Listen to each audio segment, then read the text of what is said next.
class 4. How are you all? I hope everyone is fit and fine. My name is Shrishti Shahi and today I will continue chapter number 1 and the name of the chapter is Thumbelina. So we read that a graceful little thumb-sized girl was kidnapped by a large ugly old toad. Now let's read further what happened after that. The old toad lived beside a stream in the garden with her son. So the old toad used to live by the side of a stream. What is the meaning of stream? A small river, and with her son. He was uglier than his mother, and when he saw the pretty little girl in her cozy bed, he could only cry croak, croak, croak. Now her son was more uglier. What is the meaning of uglier? Unattractive in appearance.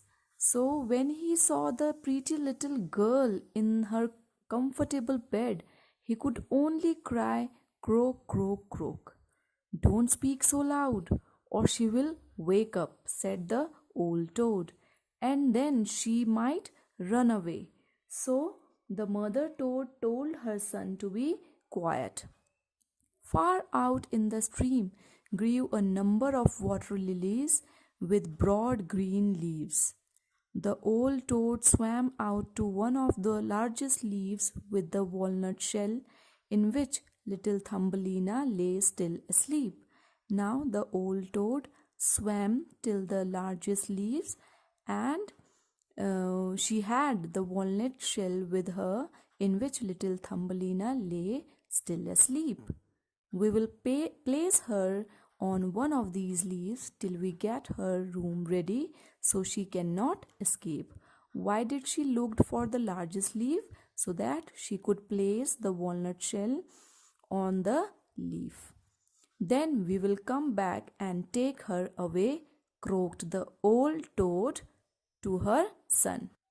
Now we will move on to the next page. Thumbelina awoke very early in the morning and began to cry bitterly when she found where she was, for she could see nothing but water or on every side of the large green leaf, and no way of reaching the land. So when Thumbelina woke up early in the morning, she started crying because she found herself surrounded by water and no way of reaching the land.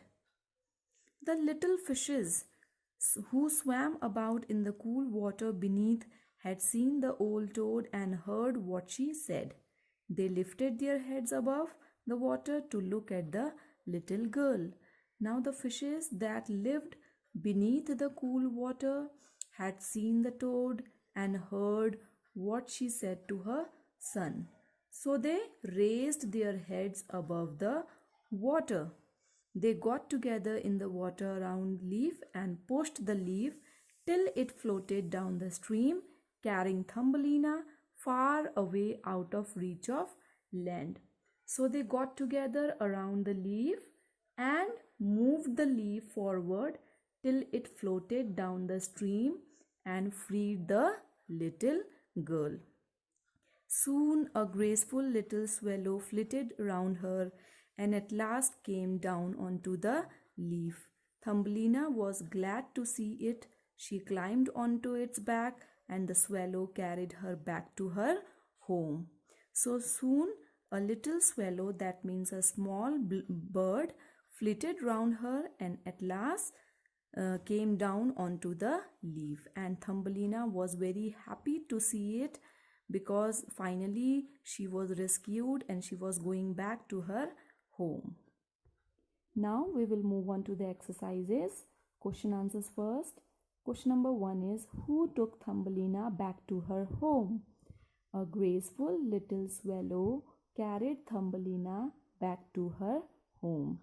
Question number 2 is, why was the little girl named Thumbelina? The little girl was named Thumbelina because she was as small as a thumb.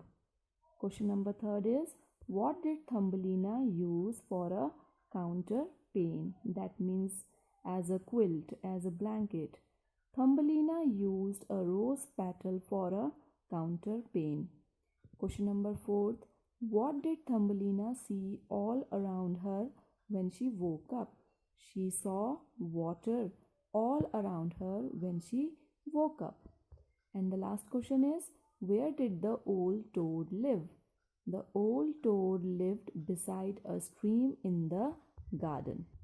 So the next exercises match the following. Question number B. First one is, she took the corn. She took the corn and planted it. Second is, the toad leaped through the opened window. That means jumped through the open window. Third is, she slept. She slept in a walnut shell. Fourth, the oars were made of stems. Fifth one is, she began to cry bitterly. Now we will be doing fill in the blanks. First one is, a little swallow flitted round her. Second is, she played in a bowl of flowers. Third one is, Thumbelina used a large tulip leaf as a boat. Fourth one is, far out in the stream grew a number of water lilies. Fifth one is, the woman wished to have her child.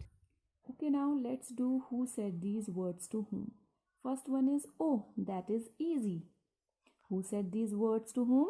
Fairy said these words to the woman. Second is, what a pretty wife she would make for my son. The old toad said these words to herself. Third one is, can you help me?